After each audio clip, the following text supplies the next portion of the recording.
Yay, we're live. Happy Tuesday, besties and bosses. Let me actually adjust this a little bit.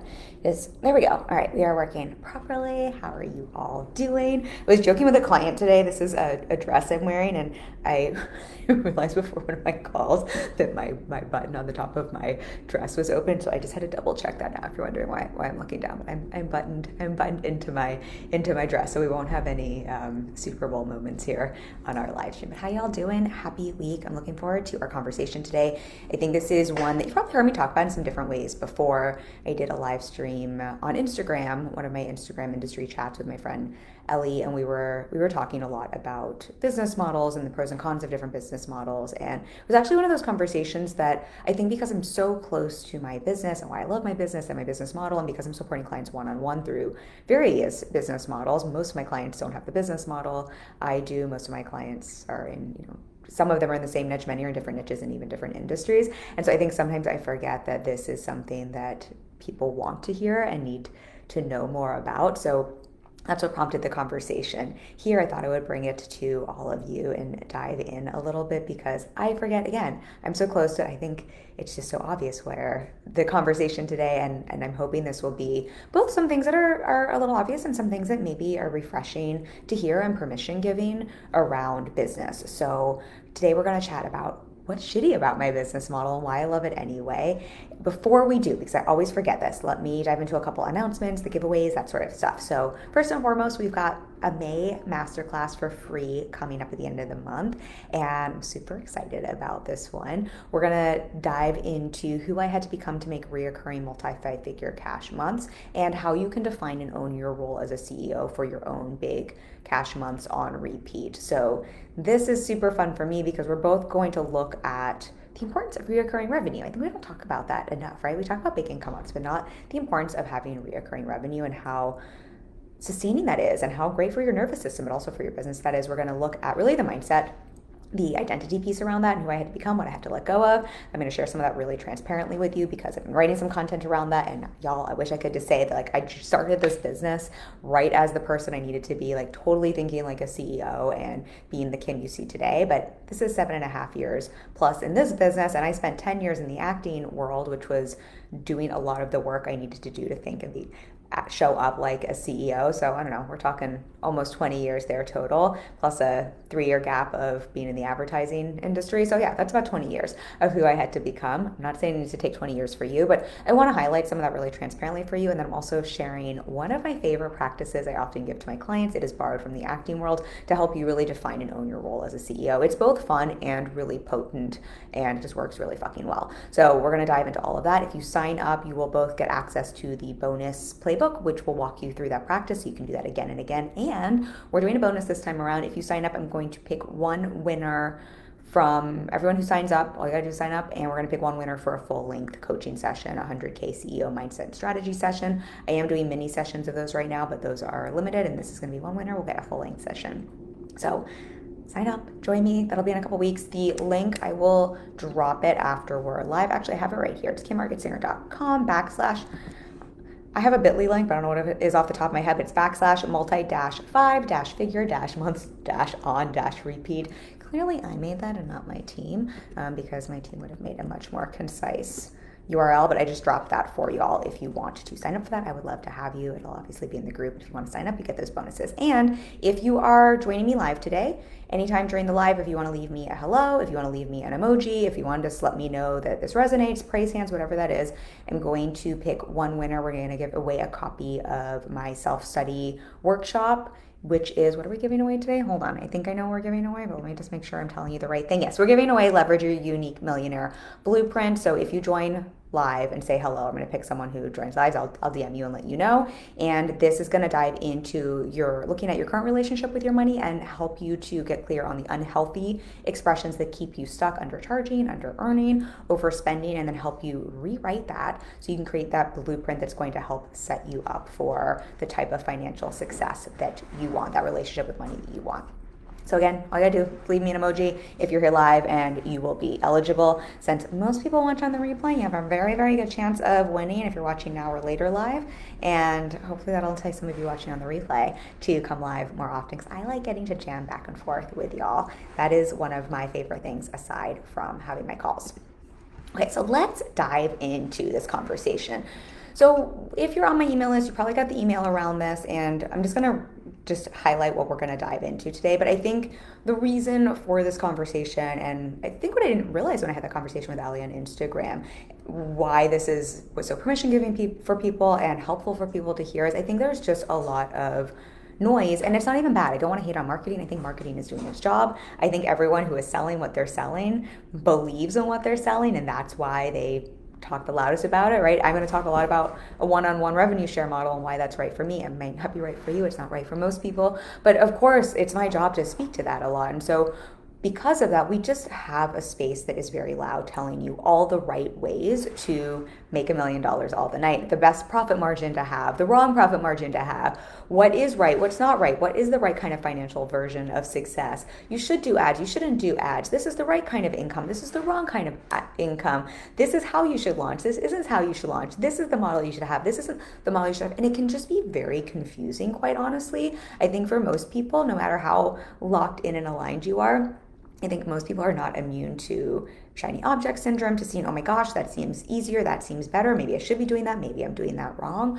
So I think there's just a lot of noise that can come up. So I want to dive into all of that, because I want to really be clear that we're saying marketing is not wrong. It is not wrong that people are saying that. It is not wrong that people are giving those advice, like that advice. I think that's sometimes where these kinds of conversations can go to. And I just don't want us to be about hating on anyone's messaging. However, it just doesn't always tell the whole story, and it doesn't always speak to what's right for you, for your business, for your version of financial success, for your version of personal success. And that's really what I want to be able to dig into today, because truth is, I love my business.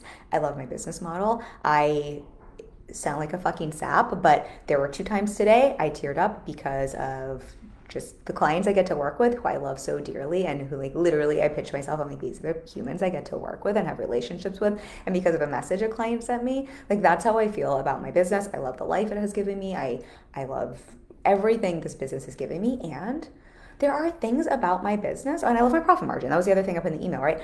I get paid really well. I have an excellent profit margin. And there are things about this business model that are so-called shitty, and there are shit sandwiches. And that's really what I want to dig into today. So we're going to talk about what a shit sandwich is, if you haven't heard that phrase before. It's a term from Mark Manson. He might have coined it from someone else. We're going to dig into that.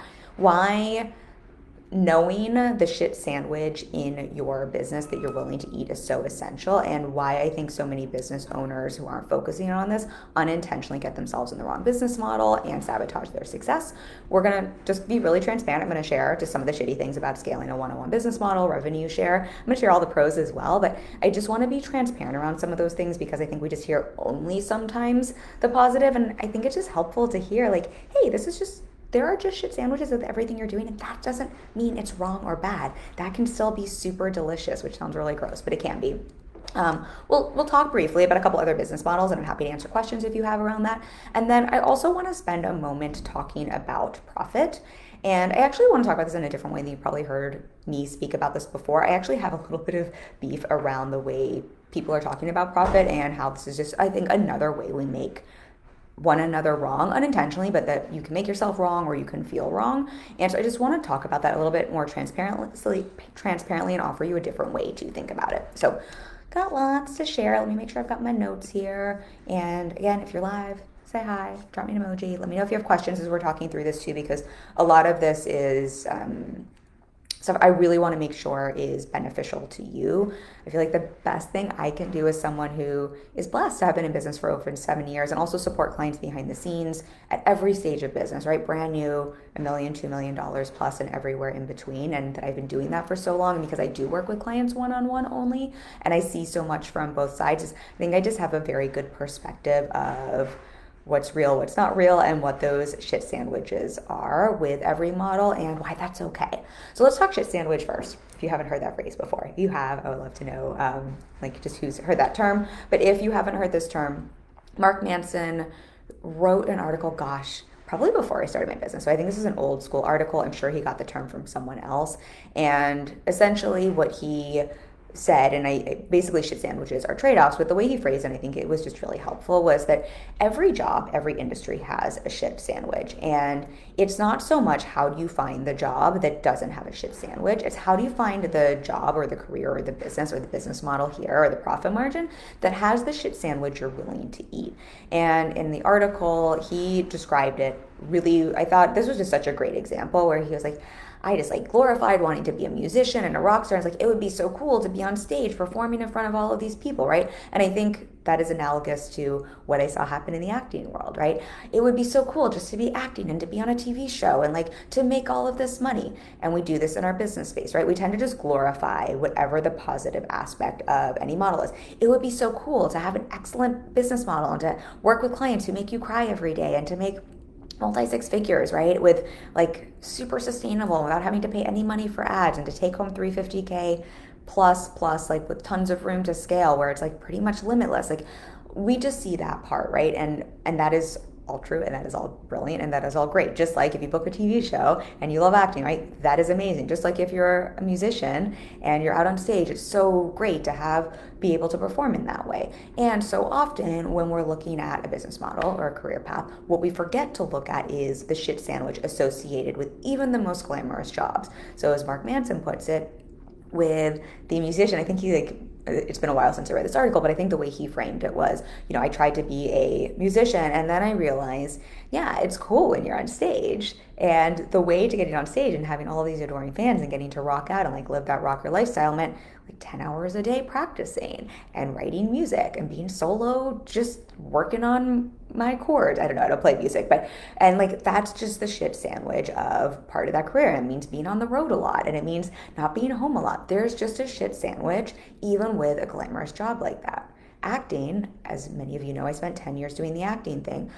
I still love acting, right? And one of the reasons I left that industry had nothing to do with my love for acting, had nothing to do with my love for booking work or being on set or even auditioning or even because I couldn't handle the rejection or the resistance. I did it for 10 years.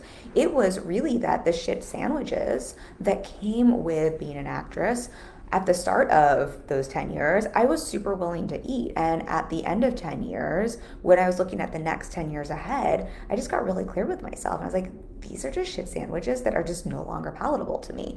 And it's sort of like there's very little work that would make this shit sandwich okay with me unless someone just like literally handed something to me on a silver platter, which any work I've done since has been only from that realm. And my husband and I talk about this a lot because he's returned in the past year to acting, and we just talked about the shit sandwich of that industry and how he is willing to eat those shit sandwiches in a way that would honestly make me really miserable. And so it's the same with a one-on-one model and with any business model. I think when we're seeing online, hey, if you sell memberships, you can make $1 gazillion, or if you sell one-on-one, like here's the great profit margin, or if you sell mastermind or group coaching, like here's all the money you can make and why this is the best way to have financial freedom. All of that is true, right? It's not like people are lying. If you're a rock star and you're on stage, that's fucking awesome. That's not a lie. I think the piece we just sometimes miss and that can feel really sticky for people is seeing, and all of those business models come with a shit sandwich. And I think where people get trapped is looking for the business model that doesn't have a shit sandwich and then getting really frustrated when they see, oh, there is no business model without a shit sandwich, or finding the shit sandwich and making themselves super, super wrong for having that happen. Right, so if I use myself for an example, I'll share some of the shit sandwiches with a one-on-one model, and they just happen to be the ones I'm like super happy to eat. And I know this is just so gross. I think I did a live stream on this like years ago, and I'm like, how many times can I say shit? And how gross is this what I'm saying? But I think it's just a helpful way to think about it. But it's sort of like no matter what was I going to say here? No matter what shit sandwiches there are in this model, I still love this work and it is so worth it to me all day, every day. And this is also why there are other models that, frankly, I know I can make more money faster. I know exactly, I help my clients do it all day, every day, right? I know how the sausage is made, so to say. I know what goes into, like at this point, what levers I would need to press. I'm not saying it would like happen overnight or it would be the super easiest thing in the entire world, but I know exactly what I would need to do and I know exactly what's what's possible. I'm just so clear of the shit sandwiches I'm just frankly not willing to eat that just aren't worth it to me. And what I offer for everyone is, and I'll share what's shitty about my business model in particular so you can hear that into some ways to think about it. But I really invite, like, if you take nothing away, invite you to think about, if you take nothing else away from this conversation, to really think about, are you building a business because you're trying to find the business model and the business and the life that is devoid of any shit sandwiches? Like, are you trying to find something that is like perfect and shiny and that's essentially trying to run away from or avoid anything hard or any shit sandwiches? And if so, I would just play with, what is that you're trying to run away from? What is that you're trying to avoid? And what if instead you really ran towards the thing that you really want to do, but that also you're going in with eyes open, aware of what some of those shit sandwiches are, and just seeing that you're just willing, that's just going to come with anything, but those are just the ones you're willing to eat. Because I think that's how we create a lot more sustainability in business. I think so many business owners get the reason they jump around so much and have a hard time sustaining success and not sabotaging is because it's just such a rude awakening when the glorification of something, right? I'm going to be a rock star and all I'm going to do all day is just be on stage and have like hundreds of thousands of people screaming my name. And then when the reality of what goes into making that happen shows up for them, where it's just like, well, this fucking sucks. This isn't what I signed up for. When the truth is, if that's the career you want, that's exactly what you signed up for. And so I think that's just the place we can all do ourselves a lot more favors, instead of making ourselves wrong or making other people wrong or getting mad at programs because they didn't tell you what was included. I'm not calling anyone else out in this group, but that was a live stream we had recently where I just saw someone who was really upset about a program they had gone through. And I think it's just, understanding that I want to not take us too far down a tangent because I love to go on tangents. But I think just understanding that anyone who's selling a program to teach around a certain thing, they're also really excited about that. And they really believe in that. And similar to me, unless I really think about the shit sandwiches and the trade-offs in my model, most of the time I'm just like, how did I get so lucky? I love this so much. I would do this all day, every day for free. I'm not going to because I love money too much. But right, I'm not necessarily thinking about the shit sandwich aspects that I just know would be a shit sandwich for someone else. And I think that's just where sometimes people will sign up for a program, just see what people are selling, which is, as they should, the positives and the results. And we talked about this in another live stream. If they didn't speak to that and sell it to that, no one would ever take the step forward to do the things take that scary step to be able to create change. Right? If you wanted to become a rock star and all I said to you was, it's going to be really hard. You're going to have to practice all day, every day. Your fingers are going to hurt from playing the guitar. There's going to be a lot of rejection. You're going to be on the road all the time, right? That's the only way I sold it, but this was like the thing you wanted to do, it's a lot less likely that you would take action and move forward. So I think just being aware of these things can be helpful, again, so you're not making yourself wrong, and so you can actually pick a model and a path that serves you, as opposed to, I think this is also when it's easy to latch on to shiny objects, or to think like, here's the secret, or to take programs and just be really disappointed when it's not so much the program as much as it is just the reality that no matter what path you pick, there's going to be a shit sandwich. And your opportunity as a CEO is just to get better and better at discerning what's the shit sandwich you're willing to eat, what's palatable to you, and what are the shit sandwiches where you're just like, oh fuck no, like I'm just not available for that. Hopefully that makes sense because y'all are quiet. But if you have questions around that, if that resonates, let me know. Let me just see, did I have any notes around that in particular? I wrote so many notes on this one, and then I just start riffing and forget all the things I was going to say. As y'all know about this, I feel like I tell you that all the time. Like, I had all these notes for you, and then I just went off on a riff for 20 minutes. Let's talk about, though, what is shitty about my business model and why I love it anyway. And essentially what's shitty are the shit sandwiches that I personally am so happy to eat, and also I think many people would not be. Also, if you're watching, you're hearing a lot of background noise. Our groceries just got delivered, so my wonderful husband is putting them away in the background. But there's more noise than usual, so that's all you're hearing. The house is not falling apart in the background, but it's sometimes helpful to know the noise is going on. So I think if for those of you who don't know, maybe it's helpful just to spell out what is my business model. I have a one-on-one business model. I only offer one-on-one, so I don't do group coaching. I don't do masterminds. We have some courses, like some do-it-yourself courses, but they're all $100 or less. So, I mean, essentially 99.9% of my revenue comes from one-on-one only. And I have very intentionally decided to stick with one-on-one and to scale one-on-one. So the way I price my coaching is through a revenue share model that I learned from my coach, Lacey Sites. I always want to give credit where credit is due. It is not my innovation, though I think it is super innovative and I love it.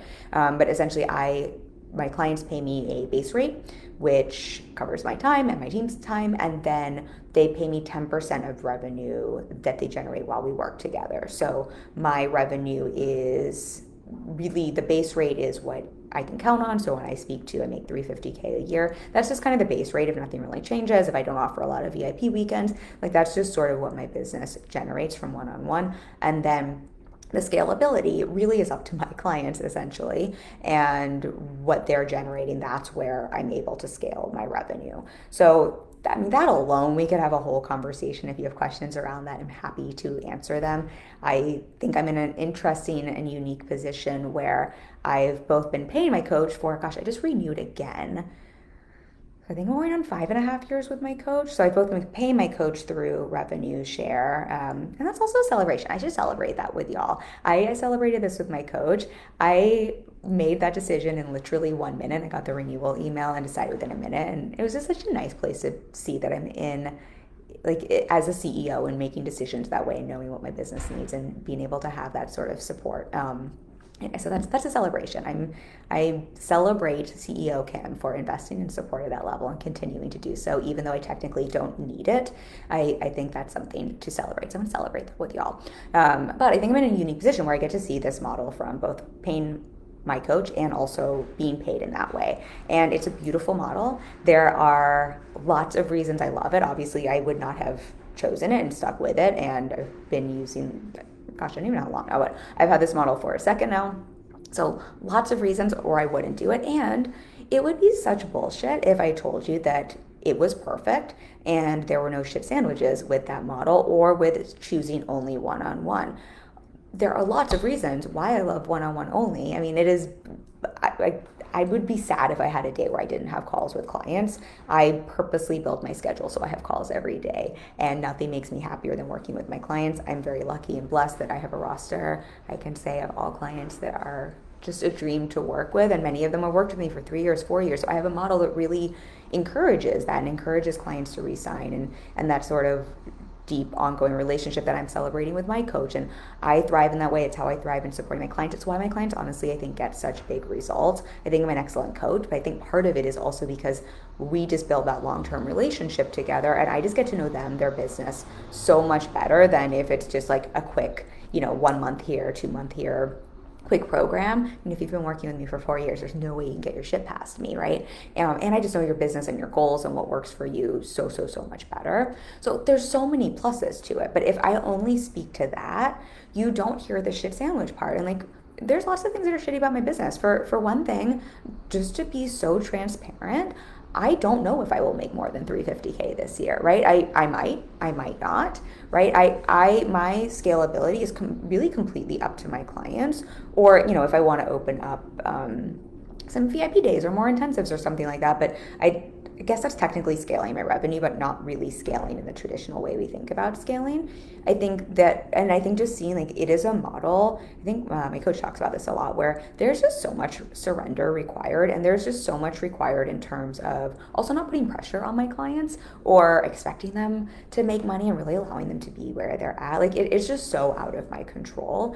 I think because my business model and because I've very intentionally chosen only one-on-one, and I don't offer groups and I don't offer masterminds and I don't offer anything else, and I give myself permission to change my mind. Who knows what the future will hold? That's always an availability. But right now, because that's the case, this is not me creating a story. I think it's just simply true. My path to scaling my revenue, not only is it out of my control, it just looks slower, right? I don't by any means want to create the story where it's like if I went out and sold a group program tomorrow, it would just blow up and make $1 million. I think there is a timeline that it takes for programs to build momentum and for people to get to know who they are and to be able to sell them and for them to be able to have launches at a certain level. Not that, there aren't unicorn situations. I do think I have the audience and the relationships where that would be easier, but I don't want to create that story for someone either. However, I know what to do. I know how to do that. I do have the audience. I do have the relationships. I think there are many ways in which it would be, in air quotes, easier to make money faster. And I think that's just something that is so-called shitty about this business model. For me, that just feels like a shit sandwich I'm so willing to eat all day, every day. I'm so content. I both know this business will scale to $1 million. And I also, I don't know how to phrase this in a way that I hope this will land for people. I both so know this will reach $1 million revenue in a year, and I also both care about that and don't care about that at the same time. I don't know if we want to call that detachment. I don't know the best way to describe it, but just in terms of what I don't want to trade is how I make my money. That has always just mattered more to me than the money itself, and I just think we're in a time where it's just wild for any part of the world for us not to think what I'm making is great money. And if I never make more money, like, I live in New York City and I'm good. And I'm so available for that. But I think just seeing like that is just a shitty thing about this business model, but also just for me personally and my values. And my values don't have to be your values. They don't have to be better or worse for my personal life situation. This just feels really, really good and yummy. Whereas I have plenty of clients where like that would honestly not serve them, or they have kids they're putting through college, or different things where it's like that revenue wouldn't even make sense as a baseline, or they have bigger teams, or they want to work different hours. So I think just seeing this just for me as Kim, this is a shitty thing about this model. And it's also a shitty thing I'm so okay with. And that's what I want to keep coming back to. This is less about me. I just want to use myself as an example, and more what I want you to think about with your business model. What's the shitty thing, and are you okay with that shitty thing, versus what's just the shiny thing you're chasing because you think that's going to be devoid of anything shitty, and that's going to be the way that's like, when I have that shiny thing, everything will be better and I'll feel better, versus what's the shiny thing that has the trade-offs that feel really good to me. Another shitty thing, and I'm just seeing, okay, no comments. Another, and I'm really warm. I feel like I should put my AC on, but I don't think my husband can hear me. I wish he could, y'all. It suddenly got very hot in New York City. But another shitty thing about this business model that I think is just helpful for anyone also who's thinking about wanting to focus on one-on-one only, or who's like wanting to do groups only, or whatever that thing is. So I think with a one-on-one model, like the truth is it's very unlikely I'm gonna have a 15-hour work week anytime soon. I'm just probably gonna have a longer work week or work more hours than someone who's doing a membership, or someone who's got a group program, or someone who's doing masterminds. And that's just the shit sandwich with having a one-on-one model, right? It's not like I'm doing something wrong or a group program is better. It's just, that's just the trade-off. That's just the shit sandwich. So the shit sandwich for me, what's shitty is I'm probably going to be on calls all day. I'm probably going to spend more time on calls. I'm probably going to work longer hours. I did a whole live stream around why I don't think this is like the whole trading time for money thing just makes my brain crazy in our space. But because you're always trading time for money. But like, I'm still going to trade time for money, right? Like these things are just going to be a part of my business model. And that's just a shit sandwich with this business model. For some people, they're like, oh no, like I don't want to work more than 15 hours. Great. That's so good to know. Don't choose this business model, right? But I think those are helpful things to think about, where it's like with using the acting example, I think it was just helpful for me to know there were just certain shit sandwiches there that I was just no longer available for. It had nothing to do with the work itself. And I think that's, again, where people get tripped up there, where they're like, but I do love one-on-one and I'm good at one-on-one and I would like to make the money from that. But then when we look at the shit sandwich, where it's like, oh, but I'd have to be on calls. Oh, but I'd have to hold people in their stuff all day long. Oh, sometimes, on any given day, 6 people are having to freak out and I have to, be available and okay holding space around that. And if you're like, yes, I like the idea of coaching, or yes, I like one-on-one, but then you don't think about that shit sandwich part and you're like, but none of that is something I'm available for. I think that's when we can unintentionally back ourselves into a corner. for me, those are all trade-offs, right? Like on any given day, 6 people can be having, a tough time, and it's my job to support them. I mean, it can be more than that. I have a roster of over 20 clients, so, there's just lots of different things that I'm navigating with clients. For me, I thrive in that, and like that is so something that I actually think it's a part of my job that I love. But I think for someone else, like that would be something that is shitty. And so I think just being super transparent about that. I think a shit sandwich, so to say, is screening for fit for one-on-one. And for me, because fit is so important, it's just a little more challenging and something I find I just have to be more and more conscious of at every level than if I were selling a course, right? If I were selling a course and there was no one-on-one interaction, or even if I was selling a group program where it's like I'm on a call with 20 people once a month or once every week, right? Fit just isn't as important. I mean, it's of course fit for a program and that you're going to get something out of it is important, but it's not the same thing as interacting with someone one-on-one and partnering with them where you might be working with them with 4 years, 5 years, like being so invested in someone's business and life. It's just a different thing in that way. That's just something shitty about this model, and I still love it, right? And I still choose this, and I still want this, but I think going in with eyes open makes it so much easier to embrace. The thought that's coming up for me as I'm sharing this, maybe this will resonate with some of you, when I was single and dating, obviously that was a hot second ago, my husband and I have been married almost 2 years, and we've been together 9 years, so this is probably 10 years ago. But I remember my mom saying to me, and maybe this sounds fucked up, but hopefully this will land for some of you.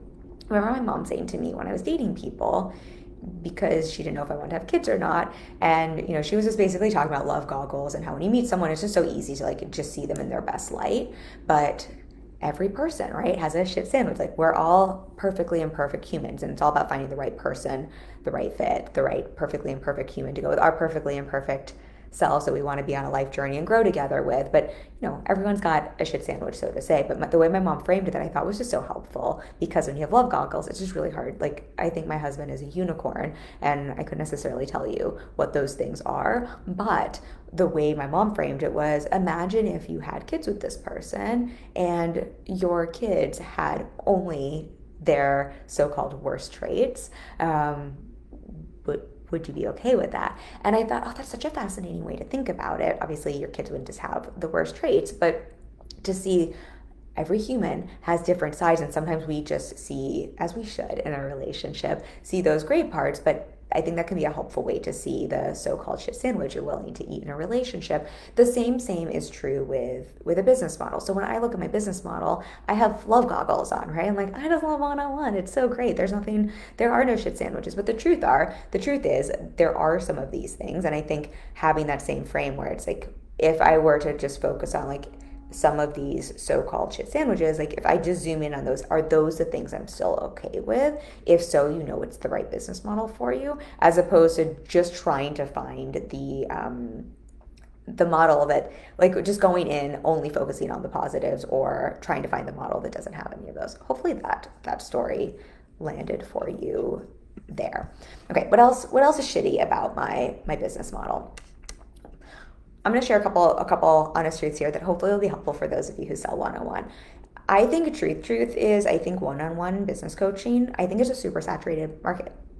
I just think it is. That's not to create a story for other people. That's not to say it's hard to sell. I don't think it is in that way. I think in some ways offering one-on-one is, I personally think it's easier in many ways, especially when you're starting a business, to make money selling one-on-one. I think it's easier to sell than, say, a group program or a mastermind, and that's just, I think, a trade-off or a shit sandwich with selling a group program or a mastermind or a course. And that really there you're selling one-to-many all at the same time. It's so much more important to have a larger audience and to really focus on that audience growth, where when you're selling one-on-one, it just isn't in the same way, and you don't have to focus on, you still have to market, but I don't think marketing and audience growth is as important. Let me phrase it differently. It is as important, but I don't think you have to focus the same way on audience growth and as much time and energy on marketing, right? Because you have a limited number of spots versus trying to fill so many spots, and a limited number of spots at any given time. I only have,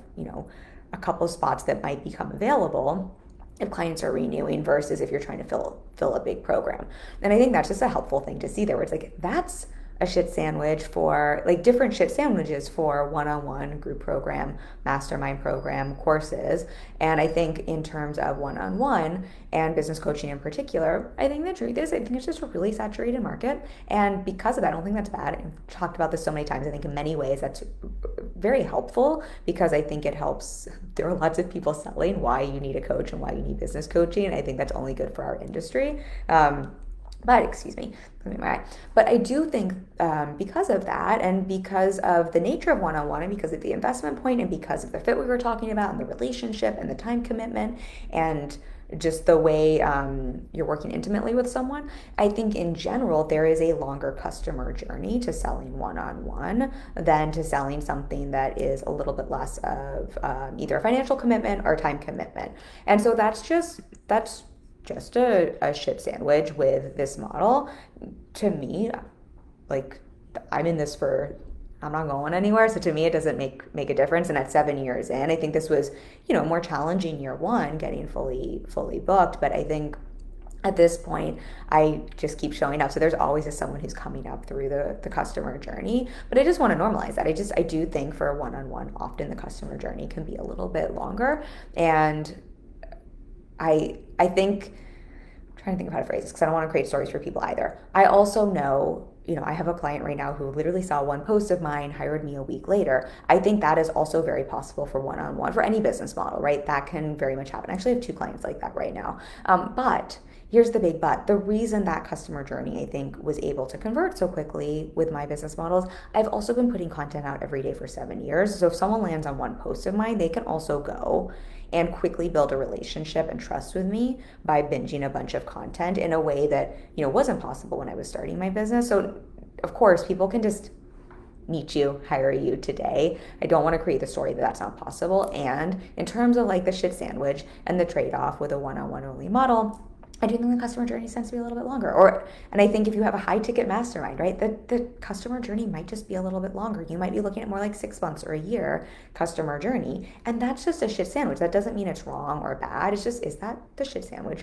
you're willing to eat? Versus if you sold a $37 program, right? You might just have a shorter customer journey. It doesn't mean that would be the shit sandwich you'd want to eat, where it's like, because the shit sandwich for that model might be like, but you've got to do so much work to reach so many people to have that $37, be able to sell that over and over again to reach your income goals. But I think just seeing one is not better than the other. It's just what's better for you and what's the shit sandwich you want to eat. I'd rather build a relationship with someone, work with them in depth, and know it's just going to maybe take a little longer than have to like chase hundreds of thousands of people around for a $37 offer. Like that makes me want to put my eyeballs out.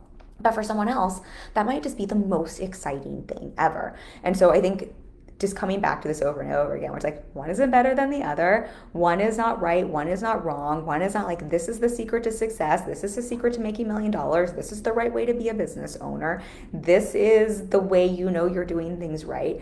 It's all of these ways are right. And all of these ways have a shit sandwich. What's the shit sandwich you're willing to eat? Not what's the shiny result you're willing to have. The shiny result is really easy to want, right? I would love to just walk down the red carpet and be on a movie set, right? I love that part of the industry. That is not why I left acting. I left because I was no longer willing to eat the shit sandwiches of a lot of things that have to do with being a female in that industry, especially the time I left, with not having any control over my time or my schedule or my work, because I frankly love to fucking work, and not in like an unhealthy way, but I just like to get to be in my craft. And I felt very much like I was waiting for people to give me opportunities versus getting to make them myself, which is why having my own business fits me so well. But those were the shit sandwiches, one of like big reasons why I left the entertainment world, not because again of the result. And I think then seeing here where it's like, if you know all paths lead to the money you want, if all paths lead to the like shiny result you want, pick the path that has the shit sandwich you're willing to eat, because they're all going to have one, right? I could make the same money acting, but I don't know that I would be as happy or as fulfilled. And I think that's just maybe just a different way to think about business and what you're choosing that I think so many people talk about. Because again, it's just easy to want the shiny thing and we forget what goes into the shiny thing. Let's see, what else? What are some other shitty things about my business model?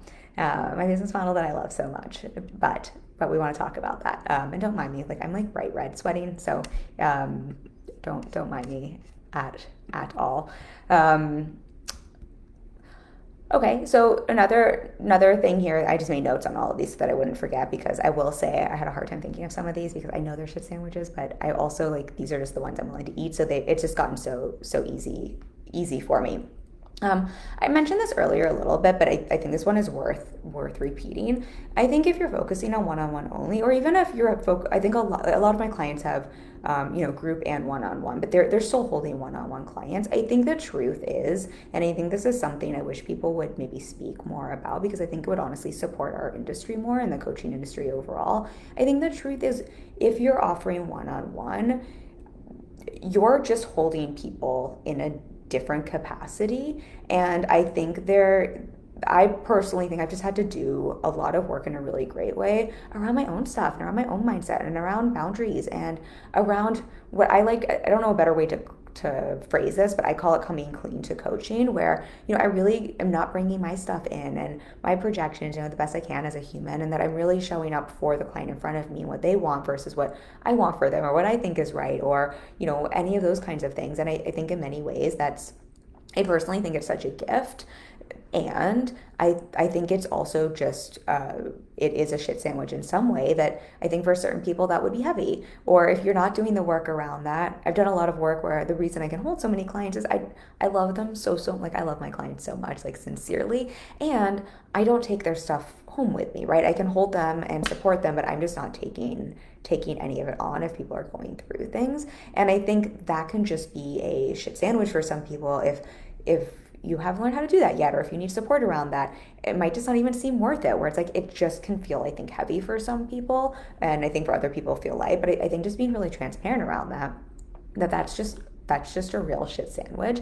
I'll also say, I think if we're looking at different business models, I think for people who are holding groups and masterminds, I think this shows up in a different way. I think, a shit sandwich there is you're not getting the opportunity to work with people one-on-one and personalize things. And so sometimes you can't control not that I can control clients, but you just have a different level of support with one-on-one. And if you're someone who wants to dive in that way, which I know I do, one of the reasons I don't dislike groups or masterminds, and who knows, I ran one last year, I might run one again. I had a lot of fun doing that, but I just really like being able to go in deep with my clients, and you're just not able to do that in a group or mastermind in the same way. And you're also holding lots of people in different places with their stuff, and that can just be a shit sandwich. That can both be something people thrive on and love, and it can be really challenging for other people. But I think just knowing those things about a model can be really valuable and helpful as you're making decisions. And so you're also not making yourself wrong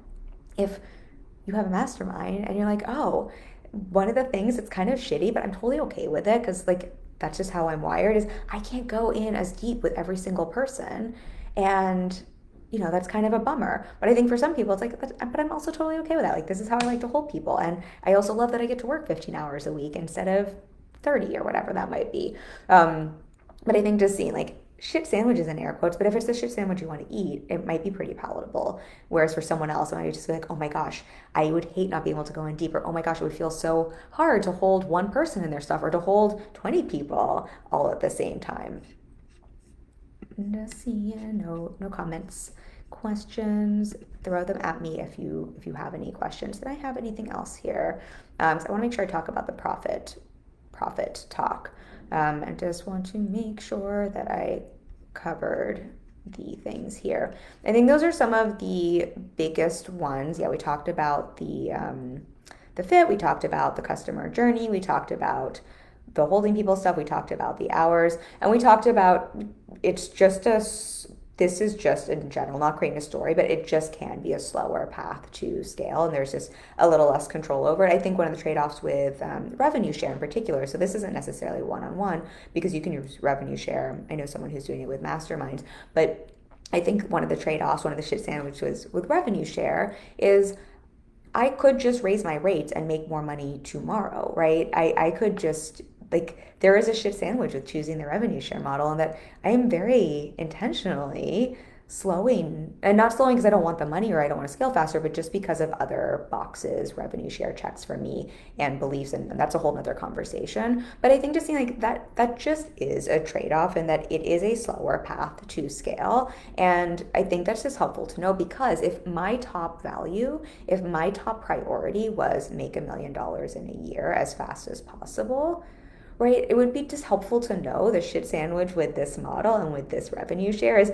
this is probably one of the slower paths to that where you have the least control. Like that might just not be a shit sandwich I would be willing to eat then. And I think what's so important to see is this is not a values judgment in terms of like one is better than the other. Both are better, both are best. They are just what is better for different people with different, when I say values, it's more personal values in terms of priorities and what you're wanting from your business and for your life and what feels good and what doesn't feel good and what doesn't feel aligned. And then again, what are just the shit sandwiches that feel okay to you to eat? Anyway, I will not go off on a soapbox about that. I was about to, but I'm not going to. But to just to like summarize that piece there, I think just seeing the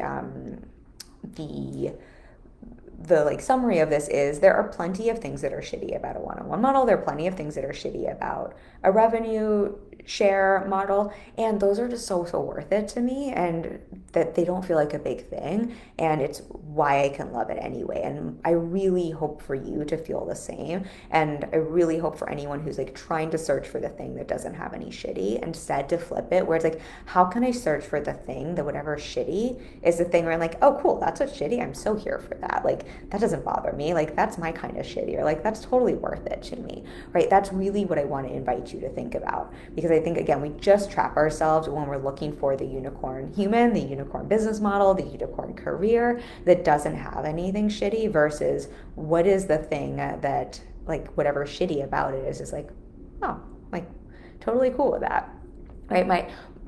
I'm trying to think of like with the relationship example, my husband is an incredible actor, so maybe for someone else would be like, I would be jealous of someone who's an actor and that would bother me. For me, I'm like, oh, that's like the best shit sandwich ever because we have so much in common and we can work on this together and we can like build this cool non-traditional life together. So I think maybe that's a helpful example outside of our business space where seeing the shit sandwich for some people would be horrible, right? Lots of people would say, Kim, you're on calls all day. You have that many clients. People are messaging you. Oh, that sounds horrible. And I'm just like, if I didn't have that, I would be so bummed. It's one of the reasons I left acting. So I'm hitting you over the head with this, but that is hopefully permission giving and hopefully helps you think about your business, my business, results, money in a different way. So I wanted to close this with, because we talked a little bit about other business models, unless you have questions about other business models, which I'm happy to answer or do another live stream. But I wanted to talk about profit a little bit because one of the things I love about my business and one of the positive trade-offs about my business model is I have an excellent profit margin.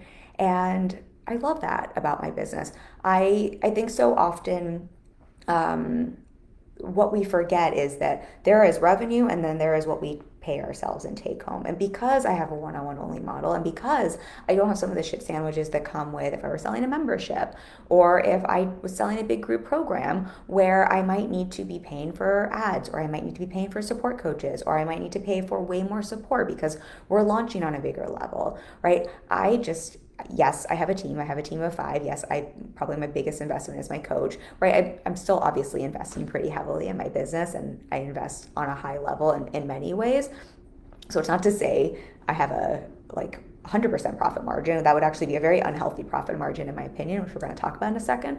But I have, if we look at not the top number, but if we look at the bottom number in terms of take home, my bottom number is probably really comparable to a lot of people who have a much higher top number, right? Because of my profit margin. And I think we forget that when we're looking at shit sandwiches with business models. I think when we're just looking, or when we're not looking at the shit sandwiches that come with business models, I think when we're just looking at, hey, I want to be a rock star on stage, and that's all we look at, we don't look at all of the expenses included, and then to see what are you taking home when you're a rock star on stage, and what is the time cost and how much are you actually home, right? What is the actual take home and what is the lifestyle equated with that? We're just looking at the shiny top number, right? And I think in business we do that a lot too, right? We just look at, I want to make $1 million, and we forget that $1 million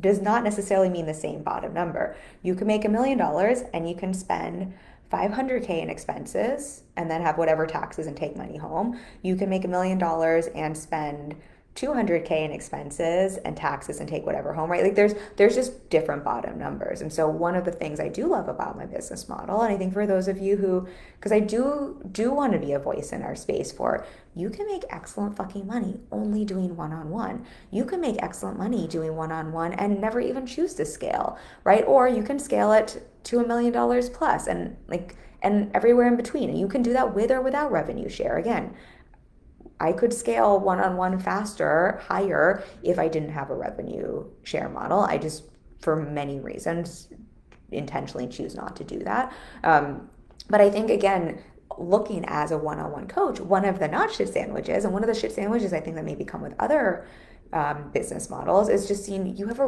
there's just an opportunity to have a really healthy take-home pay, and a lot of times your bottom number can be the same, if not more, than people who have a higher top number. And so I think that's just helpful to see. And the reason I don't like to talk about this all the time is I just have a lot of beef with profit talk in general, because I think sometimes the profit conversation can just be another way that we unintentionally make people wrong in the online space, that we point fingers, that we say this way is better than this way, my way is better than your way. And what I don't want this conversation to be is suddenly that you need to aim for having the best profit margin ever, and that's the way to do things right in business, and that all that matters is your bottom number.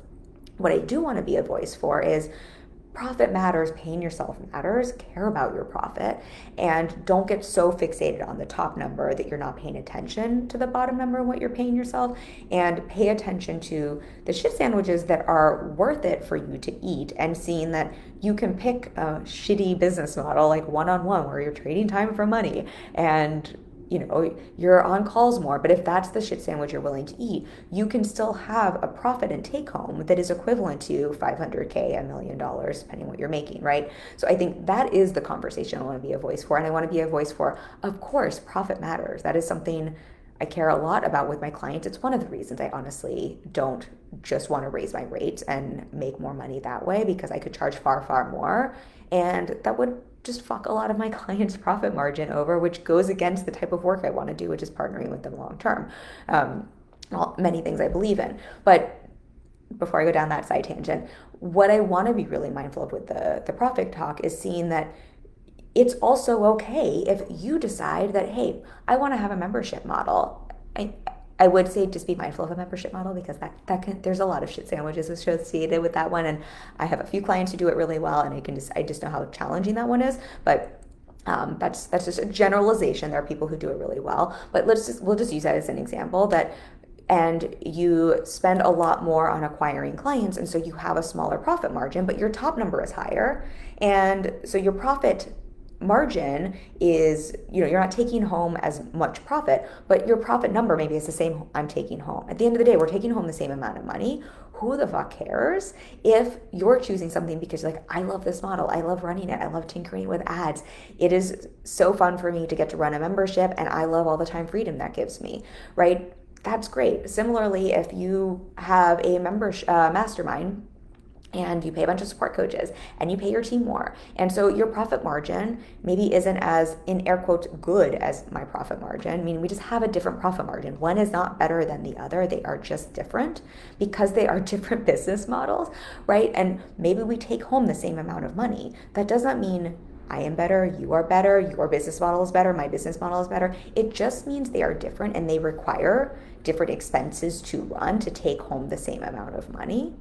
That's all that means. And that's why I'm sometimes mindful of the profit margin talk, because it can start to sound like the goal is having the best profit margin ever, and that's how you're doing things right or better. The goal is having the best profit margin within your business model that allows you to both spend and invest what is needed to grow your business, to be able to make that top line number, to be able to then take home as much as possible.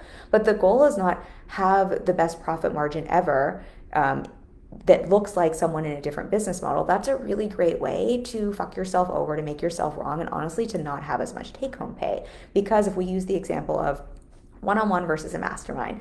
And I'm not saying all masterminds have more expenses, but just we're using this as a general example. Let's say my business just costs less money to run, to be profitable, right? To be sustainable, for me to be able to show up and hold my clients really well. I need a certain level of support. So even there, right, I'm probably going to invest more than someone who wants to have fewer clients. And we might take home a similar amount of money. But let's just say my business costs X amount to run this business, and then we're comparing that to a mastermind, someone who's running that model, and theirs costs double X. That does not mean one is better than the other. If it just means they're making double, it just means they need to make more money on the top number to be able to take home the same amount. That's all that means. And it also means if it requires double X spend for them to be able to run, to fill, to reach that top level number, to be able to take home enough, if they don't spend double X on investments, they're shooting themselves in the foot, and they're probably not going to make the top level number, and they're probably not going to take home as much money either. And I think, again, that's just where this conversation gets so dicey. So yes, I want to say, I love the profit margin I have. I'm so grateful for that, and I'm proud of that, and I want to be a voice for that because I want to represent, because there's this much noise in our industry about how you can successfully grow, sustain, scale one-on-one model and pay yourself really, really well. There's just not a lot of people talking about that, and there's not a lot of people doing that. There's not a lot of people at my level of experience and success who are only focused on one-on-one, and who aren't, or if they are, who aren't just charging $50,000, $100,000 for their coaching for 6 months. And so I just want to be a voice for that, and for people who maybe don't want to do groups or don't want to do masterminds, to see that you can still make a really great bottom level number after expenses. And I have so many clients who are making great money from group programs and from courses and from masterminds, right? And I just also want to be the voice for one is not better than the other. In fact, they can literally be the same in terms of what they pay you. All that's different is there is a different shit sandwich and there is a different profit margin, simply because different models require different levels of support and investment. That is all. So choose a shit sandwich that serves you, choose the model that serves you, and then invest accordingly. And the reason I also bring this up is because I know I also have clients who are so profit-minded, which is so great. I mean, on the flip side, of course, don't overspend. I think our industry is just like investment happy, and invest in shit that is a great product or service, but not solving the right problem in your business. And I think we just love to spend unnecessarily in our space. And that's a whole different conversation. But so yes, care about your profit within your model and what your model needs. But a conversation I have with a lot of my clients because of this noise is seeing how when they're at a certain level of business, it really is, if they want to be able to scale, it really is almost, I don't want to say anything's impossible, but for them to scale sustainably, we really do have to look at making certain investments and cutting into their profit margin. And not just an investment in my coaching. Of course, that's an investment that cuts into profit margin. And again, why I do revenue share and don't charge, whatever other rates I could. Not that there's anything wrong with that, but that's why I choose not to. But they probably are going to have more team support. Some of my clients might need to run ads. Some of my clients, there are different investments if you want to take yourself from growing to scaling. And even when you're starting your business, right? And I think just normalizing that and seeing sometimes the way to actually take home more money is to cut into your profit margin so you can raise the top level number.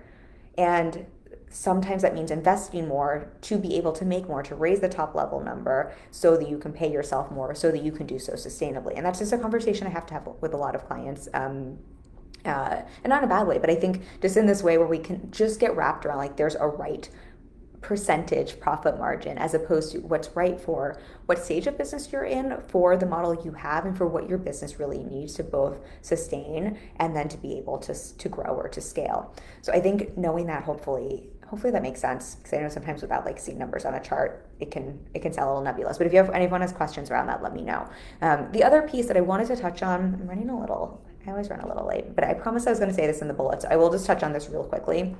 And this is not so much to do with what's shitty about my business model and why I love it anyway, but I said just because we're going to talk about the profit margin piece, because what I do love is my profit margin. And I think this is just a conversation I just want to be able to have for everyone, because I think it's just helpful. Again, so that you're not making yourself wrong. I like feel like I'm on a soapbox about that right now, but I think there's just so many places in our space where it's just very, very easy to hear something and to not hear the full story and then to think you're doing something wrong or screwing something up. And whatever your business model is, whatever the shit sandwich that is associated with your business model, I think it can be helpful to understand your profit margin is going to change as you go from building to growing to scaling. Most people, unless you're not investing anything in your business at the start. And I have clients who have waited to invest in their business until they were, at their first 6 figures. You can absolutely do that. I personally am of the experience and of the mindset that that is just the longer way to grow, and that if you invest upfront, you are not only cutting, it's like the fast pass I was saying to one of my clients, like when you go to Disney World, instead of having to like wait in line and like maybe get to ride 3 rides, if you invest in support, it's like you get to ride all the rides a lot faster. You just get to like cut to the front of the line. So I think in business in general, that's the easier way to do it, is to invest in support before you have the results. But you can absolutely do it. Absolutely wait in line and do it the other way. I do think many business owners choose to invest at the start of their business for that reason, and because there's also a lost opportunity cost. So if you're waiting to invest in support, it's until you have the money through your business, and let's just say that takes a year to make 6 figures. I'm not saying that is the right timeline. It took me longer than a year to make my first 6 figures. I'm just using this for like a simple example.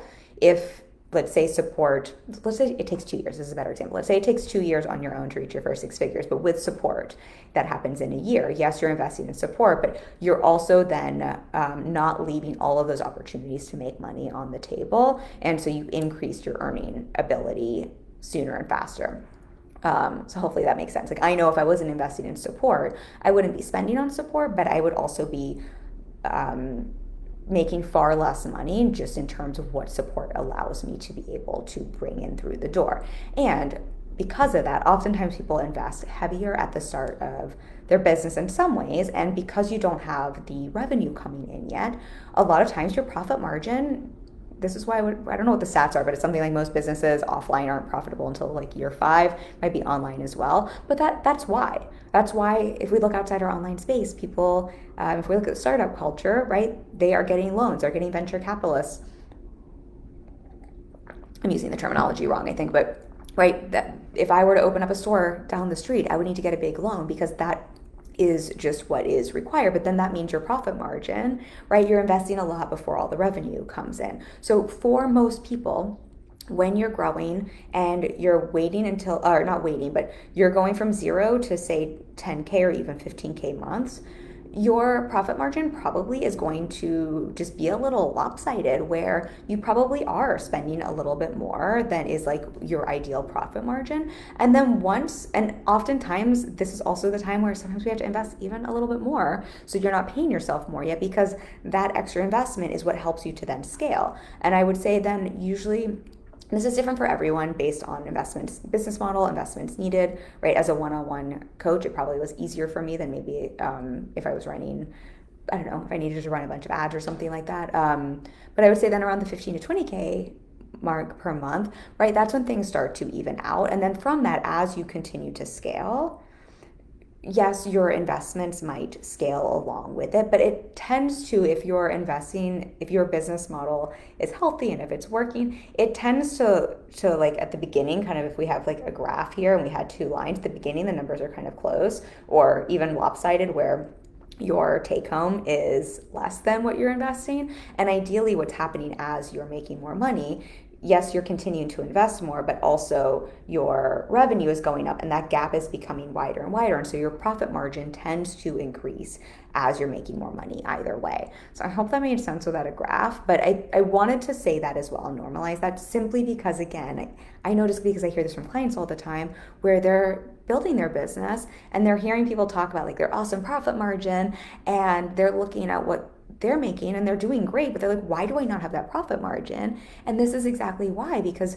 they're in launch off. It takes, 90% of fuel for a rocket to go through the atmosphere and then it can coast, right? That's probably where they're going to have the it's not the worst profit margin. It's just not going to be the biggest profit margin. And that's just going to grow as revenue grows. So I wanted to normalize that. And that is why I have a little bit of beef around the profit margin talk. I love talking about profit, and profit is super fucking important. And we love that. And we are all about that. And that is what I support my clients with. And I think we just want to be super mindful of when we're hearing things like what a good profit margin is, or when I'm saying I love what a great profit margin I have, just having, we don't always have context around that, right? If you read this in a social media post that I wrote, which I'm sure I've said, there's just no way I can give all of that context in a post, and we don't always have that. So I wanted to give a little context and just offer with, because it feels feels like a tangent or part of the shit sandwich conversation, just normalizing that and seeing that and remembering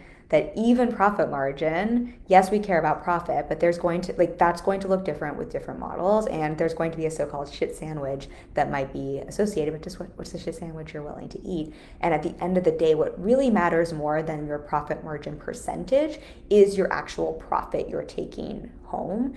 And that's the number I would care more about anyway, where it's just like, what number do I want to pay myself? And then what is required to pay myself that much?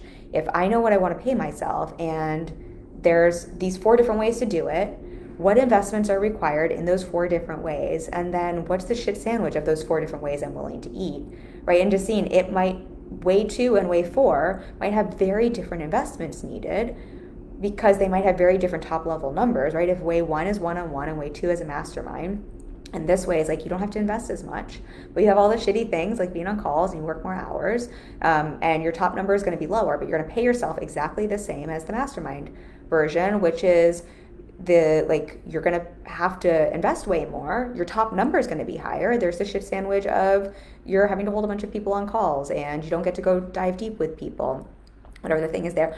Bottom number is exactly the same. And I think those are the things just to look at, so then you can just choose your own adventure. All the ways are right. All the ways lead you to the same bottom number. So just choose the path with the shit sandwich that you're willing to eat. But also don't make those profit margins wrong, right? My profit margin is not better if it's lower than someone else's, just like someone else is not better than me if they make more revenue. We're probably making the same amount of money, right? That's just not even relevant. And so I think that just gets to be something you play with. The more you can get your brain out of this is right, this is wrong, this is better, this is worse, versus what's right for me and what's the shit sandwich I'm willing to eat. And then with the business I'm building, with the business model I'm building, what does this model need from me? What is required of this model? What investments make sense for this model, right? How do I reach the top level number? That's, I think, going to serve everyone here all day, every day, a lot more. All right. I'm going to get off my soapbox now. I had a lot of fun chatting about this. If you're watching on the replay and you have questions, let me know. If you have ahas, let me know. If there's something I chatted on where you're like, Kim, you didn't have a whiteboard, that didn't make complete sense, and I would like some clarity on that, or I would love it if you talked about this more in another live stream, let me know.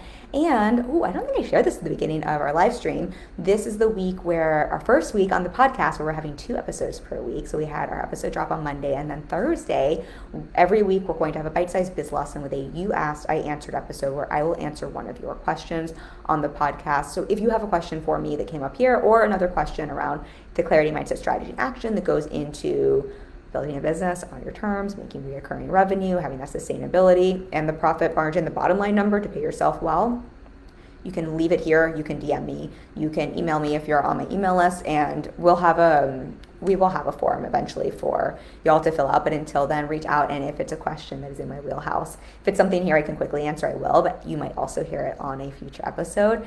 I'm so excited to get to do these. We've batched ahead, so we've got a couple coming up, but listen for that on the podcast. You'll get 2 episodes, and let me know how you like the format. And then a reminder, we've got our masterclass coming up, so if you want to join that for me, it's who I had to become to make reoccurring multi-5-figure cash months, and how you can define and own your role as a CEO for your own big cash months on repeat. I would love to have you. There's a link dropped below in the comments, and then I'll be back next week with another topic for you, hopefully not sweating the same way.